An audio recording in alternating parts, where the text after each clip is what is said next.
Screen आ रही तो आ गई। ओके, तो थैंक यू सो मच आप सभी का। तो चलिए हम आज के सेशन स्टार्ट करते हैं। एंड आज हम जानने वाले हैं अस्थमा के बारे में। ऑलराइट, आज हम जानने वाले हैं अस्थमा के बारे में।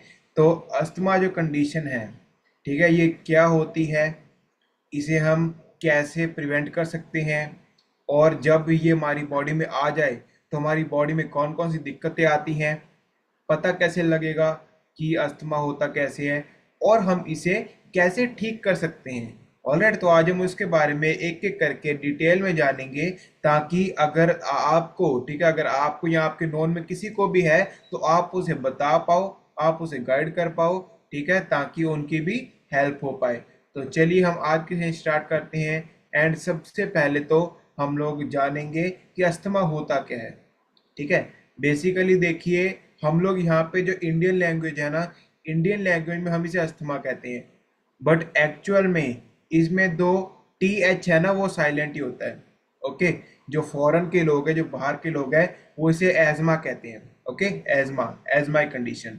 तो बिल्कुल जो पर चलिए कोई बात, बट हमारे इंडियन लैंग्वेज ऐसी कि हम लोग इसे अस्थमा प्रोनाउंस करते हैं।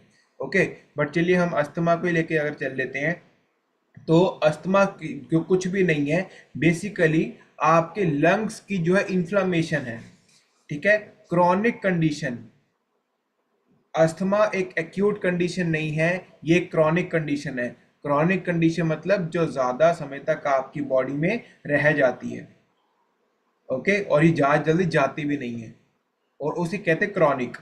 तो ये क्रॉनिक इन्फ्लामेटरी डिजीज, ठीक है, वर्ड लिखेंगे क्रॉनिक इन्फ्लामेटरी डिजीज, मतलब एक तो क्रॉनिक, ऊपर से इन्फ्लामेशन। तो आपके लंग्स में, ठीक है, अगर आपने सीओपीडी वाला सेशन लगाया था तो मैंने आपको दिखाया था ना, आपके लंग्स में हिस्से होते हैं। ठीक है, तो आपके जितने भी, जैसे आप, चलिए यहाँ पे भी आप देख पा रहे हो, ठीक है, थोड़ा सा आप जरा बारीकी से देखोगे ना, इधर देखो, ये जो आपको नसें दिख रही हैं, ये जैसे पेड़ की वो नहीं होती, जैसे रूट्स होती हैं, बिल्कुल वैसे देखो आपकी छाती के अंदर कैसे दिख रही हैं। मैंने ड्रॉ करके बताया आपको। ठीक है, ये कोई आपके जड़ें नहीं है, ये बेसिकली आपकी छाती के अंदर होती है, जिसे हम ब्रोंकियोल्स कहते हैं या ब्रोंकाइटिस कहते हैं। ओके, तो ये जो आपकी ब्रोंकियोल्स हैं या ब्रोंकियल ट्यूब्स हैं, इनमें जो है बेसिकली इन्फ्लामेशन आ जाती है।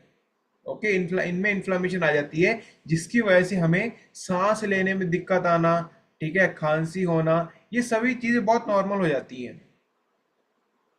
और अस्थमा बेसिकली एक इन्फ्लामेटरी ही कंडीशन है। बट अगर मैं आपको सबके साथ बात करूं इसके टाइप्स की, कि अस्थमा कितने तरीके का होता है, ठीक है, देखिए अस्थमा बेसिकली चार तरीके का होता है, मतलब चार तरीके में डिवाइड करते हैं हम इसे। सबसे पहला तो होता है आपका allergic asthma. Okay, allergic asthma में मतलब आपको अगर किसी भी चीज से एलर्जी है ना, तो उससे आपका जो अस्थमा है वो ट्रिगर हो जाएगा। ट्रिगर का मतलब समझते हो? ट्रिगर का मतलब होता है कि किसी भी चीज को सिग्नल देना, किसी भी चीज को जगा देना। हर बार ट्रिगर, बहुत सिंपल एग्जांपल है, आपका बल्ब, आपका ट्यूबलाइट। घर में जब आप ट्यूबलाइट के लिए आपका बटन लगा होगा ना, एक बटन को जब आप स्विच ऑन करोगे तब वो लाइट जग जाएगी, जब उसे बंद करोगे तब वो लाइट बुझ जाएगी। So that is a trigger. तो जब आपको किसी भी चीज से एलर्जी होगी, ठीक है, उससे आपका जो है अस्थमा ट्रिगर हो सकता है। फॉर एग्जाम्पल, आपको किसी ऐसी चीज से एलर्जी है जो कि आपको नहीं पसंद, ठीक है, मान लीजिए आपको मिट्टी से एलर्जी है, तो आप धूल मिट्टी वाले एरिया में गए और आपको अस्थमा ट्रिगर हुआ, आपको सांस लेने में दिक्कत आने लग गई, आपकी सांस फूलने लग गई। एक होता है नॉन एलर्जिक। नॉन एलर्जिक में आ जाता है आपका वातावरण। ठीक है, मान लीजिए एनवायरनमेंट में स्मोक बहुत ज्यादा है, पॉल्यूशन बहुत ज्यादा है, ठीक है, मौसम चेंज हो रहा है, ठंडा मौसम बहुत ज्यादा है, और कोई इन्फेक्शन, मान लीजिए इन्फेक्ट बाहर जो एनवायरनमेंट है उसमें इन्फेक्शंस, ठीक है, कीड़े मकोड़े ही उसमें वायरसेस ऐसे घूम रहे हैं, जो कि सीधा जो है जाकर आपके लंग्स को अटैक करते हैं, जो कि सीधा आपके फेफड़ों को अटैक करते हैं। वो होता है आपका एक नॉन एलर्जिक एस्थमा। उसके बाद थर्ड आ गया ऑक्यूपेशनल एस्थमा। ऑक्यूपेशन मतलब जब आप कहीं किसी एक पर्टिकुलर टाइम पर आके आपको अस्थमा ट्रिगर होगा। ठीक है, मतलब मान लीजिए सारा दिन आप ठीक रहे, बट जैसे ही आपने कुछ परफ्यूम सूंघी या फिर आपने कुछ स्मेल सूंघी, ठीक है, उसी टाइम पर जो है आपका अस्थमा ट्रिगर हो गया। और लास्ट बट नॉट लीस्ट आता है नॉक्ट्यूरल अस्थमा। ओके, नॉक्ट्यूरल मतलब रात के टाइम पे। नॉक्ट्यूरल का मतलब होता है रात के टाइम पे। जब रात के टाइम पे आप सो रहे हो एंड सोते सोते अचानक ही आपकी सांस फूलने लग गई, आपको सांस नहीं आई। ठीक है, एंड बहुत डरावना सीन होता है। ठीक है, सपो रात को इतनी देर रात से समझो आधी रात को आप सो रहे हो आराम से, घर के सभी ताले लगे हुए हैं और एकदम से आपकी सांस फूलने लग गई या सांस आनी रुक जाए, तो मतलब क्या कैसी सिचुएशन होगी। ओके, तो उसे हम कहते हैं नॉक्टुरल अस्थमा। जब सोते सोते या आप जब आप सोने लग रहे हो तब आपको खांसी होने लग रही है या फिर आपको सांस लेने में दिक्कत आ रही है, तो ये सभी जो कंडीशंस है ये आ जाती हैं आपके अस्थमा के अंदर। अब मैं आप सबको पहले डिफरेंस बताता हूँ, डिफरेंस क्या होता है। ठीक है, ये देखो, ये बेसिकली दो डिफरेंस, इसमें से दो दो जान लो, आपको पता लग जाएंगे। एक जो नॉर्मल व्यक्ति होता है, एक जो नॉर्मल पर्सन होता है, उसको 1 मिनट के अंदर 10 से 12 सांसें आती है। Okay, done. 10 से 12 सांसें। और जो अस्थमा वाला पेशेंट होता है, जिस पर्सन को अस्थमा होता है, उसे 15 से 20 सांसें आती हैं 1 मिनट के अंदर। 15 to 20 ब्रेथ्स पर मिनट। अगर मैं बात करूं, ईच जो आपकी हर एक सांस है ना, उससे 500 ml ऑक्सीजन आपके अंदर जा रही है। ठीक है, अगला अगला पॉइंट देखो, अगला क्या लिखा है। 500 ml जो ऑक्सीजन, ठीक है, जो भी आप अंदर सांस ले रहे हो ना, तो 500 ml ऑक्सीजन अंदर जा रही है जब एक नॉर्मल व्यक्ति के अंदर। बट एक जो पर्सन जिसे अस्थमा होता है, उसे एक बार में 700 ml से लेकर 1 लीटर ऑक्सीजन जो है उसके सीधा अंदर जा रही है। ओके, तो बस आपको इस डिफरेंस को समझना होगा कि जो अस्थमेटिक पेशेंट होता है ना, उसके सांस लेने की स्पीड और सांस लेने की वॉल्यूम बहुत ज्यादा होती है। बहुत जोर जोर से सांस लेता है, बहुत तेज तेज सांस लेता है। ओके, और ये चीज जो है, ये हमारी बॉडी को, ये हमारे लंग्स को खराब भी करती है। ओके, हमें ये छोटी सी नहीं पता ये, पर ये हमारे लंग्स को खराब भी करती है।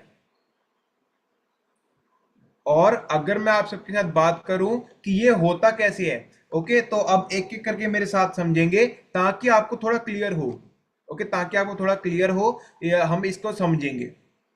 ठीक है, अब देखिए, इसके लिए सबसे पहले तो आप लोग देखिए कि आपके जो लंग्स होते हैं ना, उसमें देखो ये एक प्रॉपर, ये आपकी ट्यूब है। ऑलराइट, रुको मैं आपको बताता हूं। हाँ, तो देखो, ये आपकी एक प्रॉपर एक एयरवे है। ठीक है, एयरवे मतलब इसके अंदर से आपकी हवा आप बाहर जा रही है, इसके अंदर से हवा अंदर जा रही है। ये जो आप सर्कल सर्कल देख पा रहे हो, गोल गोल। ठीक है, इसके अंदर से आपकी ऑक्सीजन अंदर जाएगी, कार्बन डाइऑक्साइड बाहर जाएगी। अब होगा क्या, देखो, ये आपके लंग्स के अंदर प्रेजेंट होते हैं। ठीक है, ये आपके फेफड़ों के अंदर प्रेजेंट होते हैं। अब जब भी आप किसी भी ट्रिगर के एक्सपोजर में जाओगे, ट्रिगर मतलब कोई आपने कुछ आपने कोई चीज है सूंघ ली, आपने कोई एनवायरनमेंट में चले गए, आपकी बॉडी में कोई इन्फेक्शन आ गया। ठीक है, तो ये सभी चीजें, कोई भी ट्रिगर कोई भी हो सकता है। अभी आगे मैं आपको कारण बताऊंगा, अस्थमा के जो कॉजेज है ना, उसमें ही आपको ट्रिगर मिलेंगे कि उसमें कि अस्थमा होता कैसे, होता किन किन चीजों से है।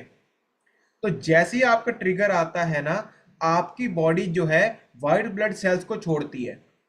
ठीक है, आपकी बॉडी व्हाइट ब्लड सेल्स को छोड़ती है, जो कि इन्फ्लामेशन कर देते हैं उधर जाकर। ठीक है, इन्फ्लामेशन जाके लड़ते हैं।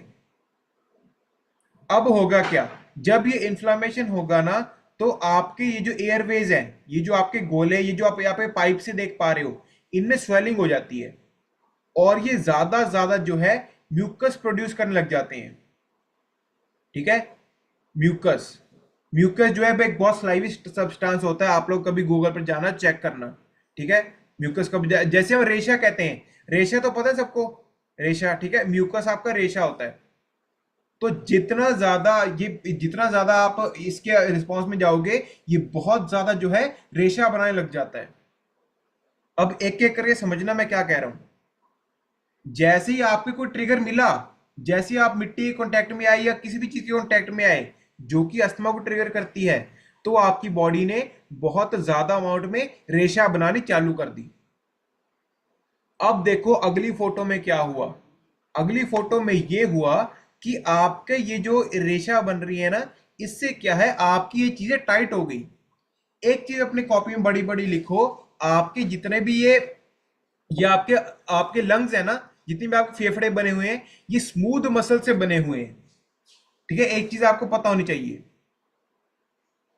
जितने भी आपके फेफड़े हैं ये आपके स्मूथ मसल से बने हुए हैं, बहुत मुलायम मुलायम मसल से।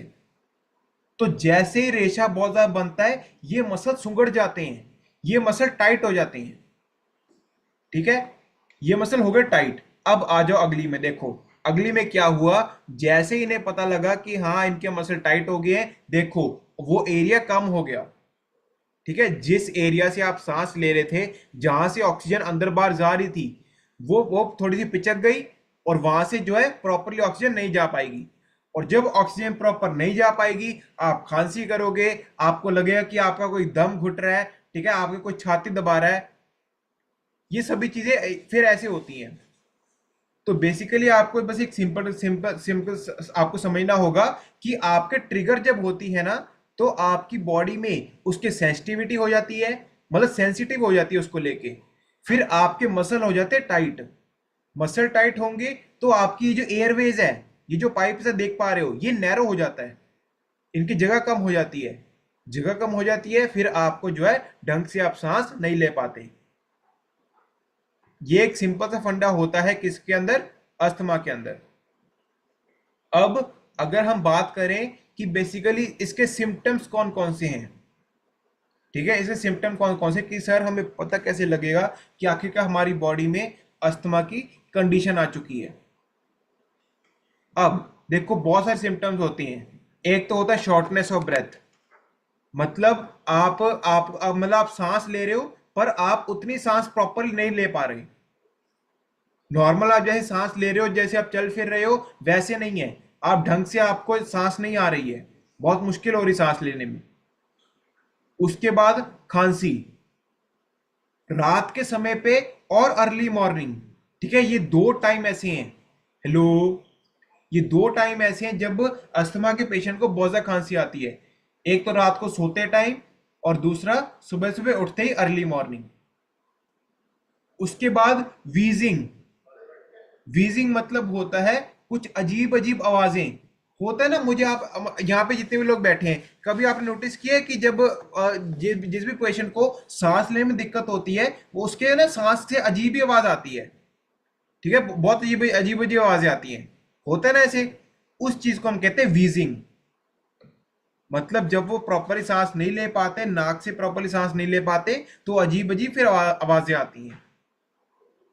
उसके बाद चेस्ट टाइटनेस, मतलब आपको ऐसा लगेगा कि आपकी छाती को कोई दबा रहा है, आपको यहां पे घुटन फील होगी। उसके बाद नाइट टाइम सिम्टम, मतलब रात को आपको खांसी आ रही है, रात को आपको सांस लेने में दिक्कत आ रही है, ये बहुत बड़ा सिम्टम है। उसके बाद अगला फैटीग, ठीक है, थकावट। आपको बहुत ज्यादा थकावट हो रही है। थकावट क्यों हो रही है? एक सिंपल सी बात है, आपकी बॉडी के अंदर ऑक्सीजन की कमी होगी, तो आपको जो है थकावट ऑब्वियसली फील होगी ही होगी। और इसी के साथ लगता पॉइंट लिखो, पुअर एक्सरसाइज टॉलरेंस, मतलब आप ज्यादा एक्सरसाइज नहीं कर सकते। अस्थमा वाला जो पेशेंट है वो ज्यादा वर्कआउट नहीं कर सकता, क्योंकि जैसे ही वो ज्यादा वर्कआउट करेगा, देखो एक सिंपल सी बात है, मैं आपको बताता हूँ होता क्या है। जब आप एक्सरसाइज करते हो ना, आपकी बॉडी ज्यादा ज्यादा ऑक्सीजन डिमांड करती है। ठीक है, बहुत सिंपल सा फंडा बता रहा हूं। जब आप एक्सरसाइज करते हो, आपकी बॉडी ज्यादा से ज्यादा ऑक्सीजन डिमांड करती है। अब जब आपकी बॉडी में ऑक्सीजन ही नहीं ढंग से अंदर बाहर जा पा रही, जब ऑक्सीजन ही कम हो गई बॉडी में, तो कहां से आप एक्सरसाइज कर लोगे? सिंपल फंडा है। ठीक है, तो इसीलिए जो है आपके जो अस्थमा वाले पेशेंट्स होते हैं वो एक्सरसाइज नहीं कर पाते, क्योंकि ऑक्सीजन उनकी बॉडी में ढंग से जा नहीं पा रही। ऑलराइट, और ऑक्सीजन ज्यादा चाहिए जब आप एक्सरसाइज करते हो, सांस चढ़ती है ना जब एक्सरसाइज कर लेते हो तो आपकी बॉडी ऑक्सीजन डिमांड कर रही है, आपके मसल ऑक्सीजन डिमांड कर रहे हैं। और उसके बाद कल मुझे ना एक बहुत शॉकिंग चीज पता लगी, ठीक है, मतलब मुझे ये चीज नहीं पता थी, एंड चलो मैं आपको बताता हूँ, बहुत मजेदार चीज है। वो चीज ये है कि हमने बचपन से सुनते आ रहे हैं कि कार्बन डाइऑक्साइड बुरी है, कार्बन डाइऑक्साइड बुरी गैस है, ठीक है, इससे हमें दूर रहना चाहिए। सुना या नहीं सुना हमने? सबने सुना ना, कार्बन डाइऑक्साइड बुरी है, ये हमें नहीं लेनी चाहिए। चलो, अब मुझे कल जो दिमाग हिला देने वाली बात पता लगी, कार्बन डाइऑक्साइड हमारी बॉडी के अंदर जो होती है ना, हमारी बॉडी के लिए वो जरूरी है। भाई साहब मैं जब मैंने ये पढ़ा ना, मैंने कहा है ये भी होता है। ठीक है, अब मैं आपको बताता हूँ होता क्या है। कार्बन डाइऑक्साइड अगर तो आपके एनवायरनमेंट में, ठीक है, अगर मान लीजिए पॉल्यूशन है बाहर, मतलब कचरा मिट्टी है बाहर, बहुत ज्यादा धुआं उड़ रहा है, अगर वो वाली कार्बन डाइऑक्साइड है, फिर तो वो करेगी नुकसान, एक बात, ठीक है, फिर तो आपको नुकसान है, फिर सोचने की उसके ऊपर जरूरत है। बट अगर कार्बन डाइऑक्साइड नेचुरली आपकी बॉडी के अंदर जा रही है ना, तो वो आपके लिए बहुत ज्यादा इंपॉर्टेंट है।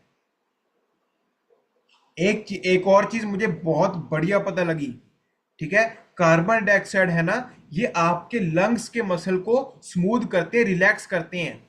लंग्स में आपके जितने भी अभी पीछे मैंने आपको बताया, ये स्मूथ मसल होते हैं, मुलायम। तो आपके कार्बन डाइऑक्साइड आपके लंग्स के स्मूथ मसल को रिलैक्स करता है। हेलो, ठीक है, रिलैक्स मतलब उनको शांत करता है।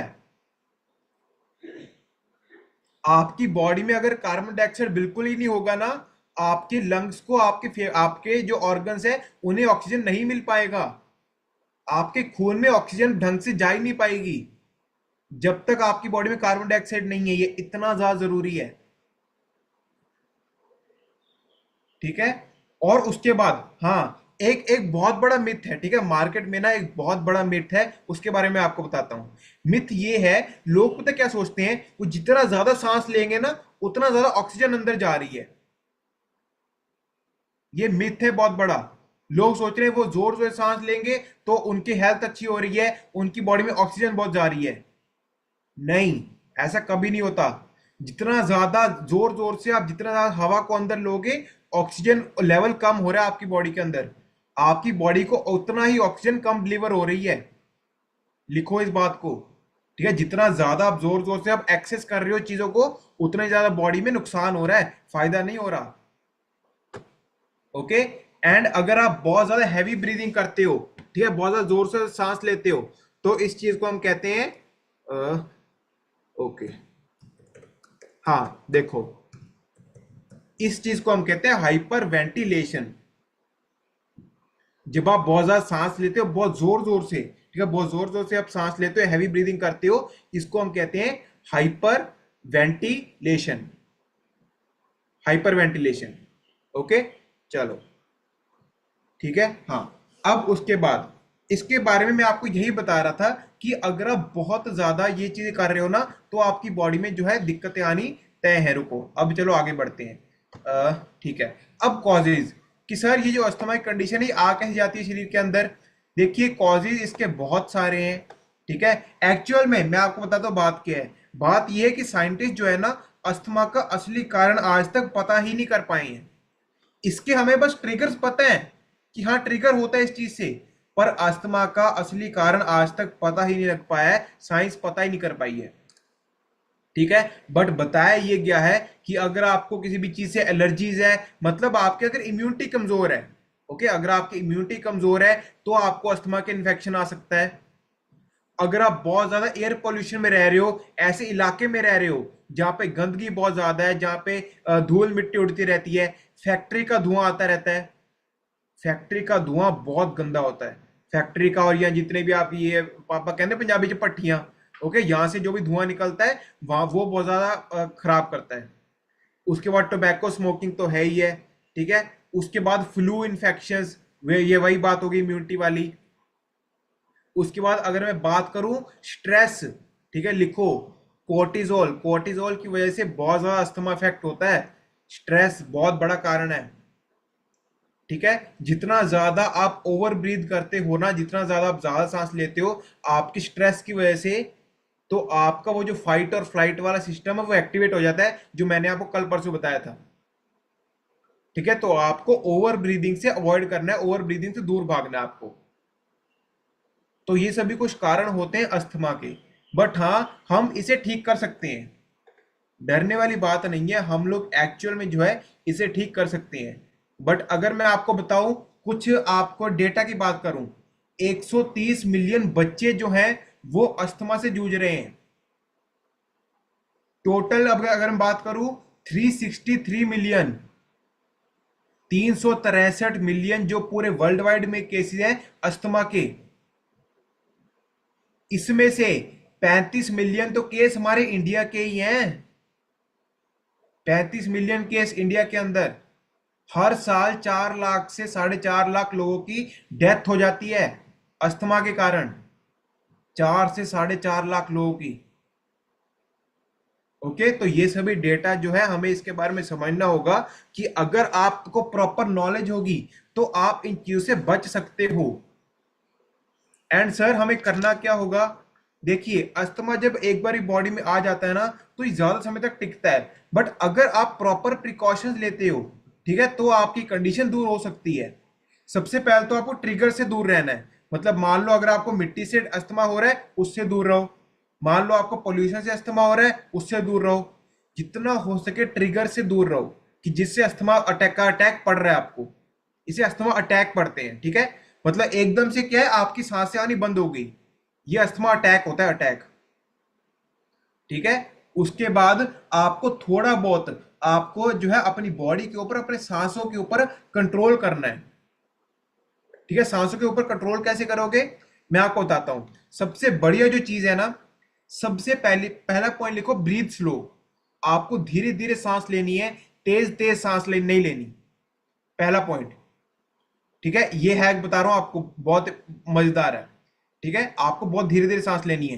दूसरा, सांस नाक से लेनी है, मुंह से नहीं लेनी। ठीक है, सांस भगवान ने, अगर मुंह से सांस लोगे, भगवान ने नाक क्यों दी है? खाने के लिए नाक थोड़ी दिया आपको, इसे सांस लो। ओके, मैं आपको बताता हूं होता क्या है। आपके ये जो नोस्ट्रिल्स है ना, ये जो आपकी नाक है, ये आपकी भगवान ने इसलिए डिजाइन की है कि इससे आपके जितने भी बुरी गैसेस है ना, वो अंदर नहीं जा पाती।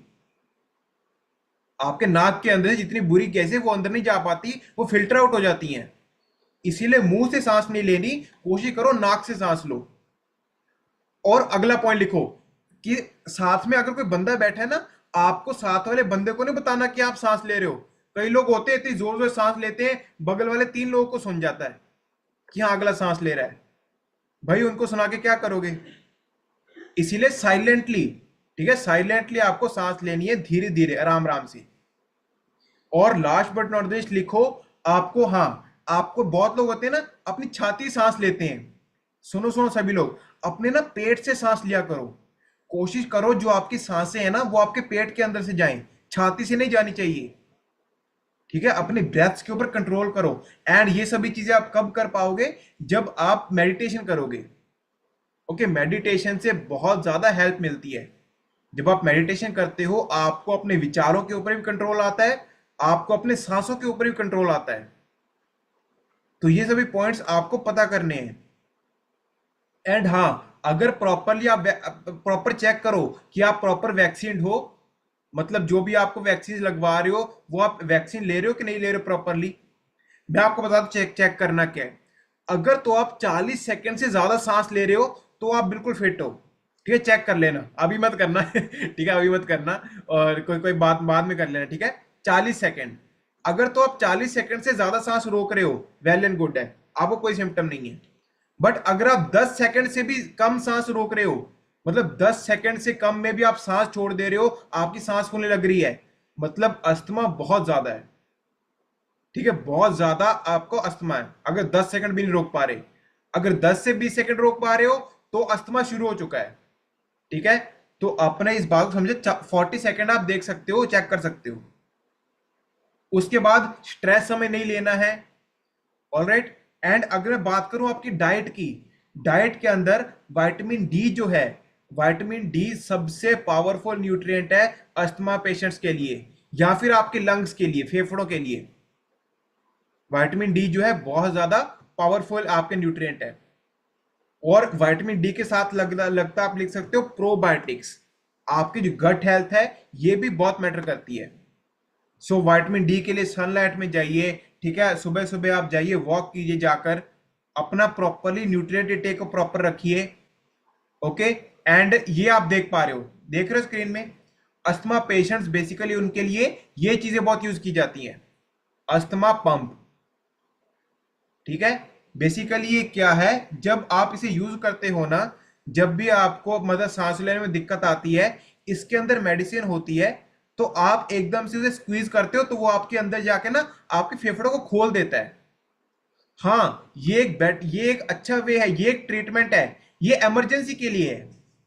ओके सुनो, ये जो अस्थमा पंप है ना, ये इमरजेंसी के लिए है। बट आप टाइम टू टाइम अगर अपनी डाइट का ध्यान रखोगे, अगर अपनी न्यूट्रिएंट इंटेक को प्रॉपर रखोगे, तो आप जो है इस कंडीशन को दूर कर सकते हो। अपनी इम्यूनिटी को दूर करो, अपनी इम्यूनिटी को स्ट्रॉन्ग करो जितना हो सके, और जितना हो सके अपनी डाइट के ऊपर ध्यान रखो। और एक न्यूट्रिएंट जो सबसे ज्यादा काम करता है आपके फेफड़ों को खोलने के लिए, वो होता है नाइट्रिक ऑक्साइड। और हमारे बाप प्रोडक्ट के लिए एक बार ही बढ़िया क्लैपिंग कर दीजिए, नाइटवर्क्स।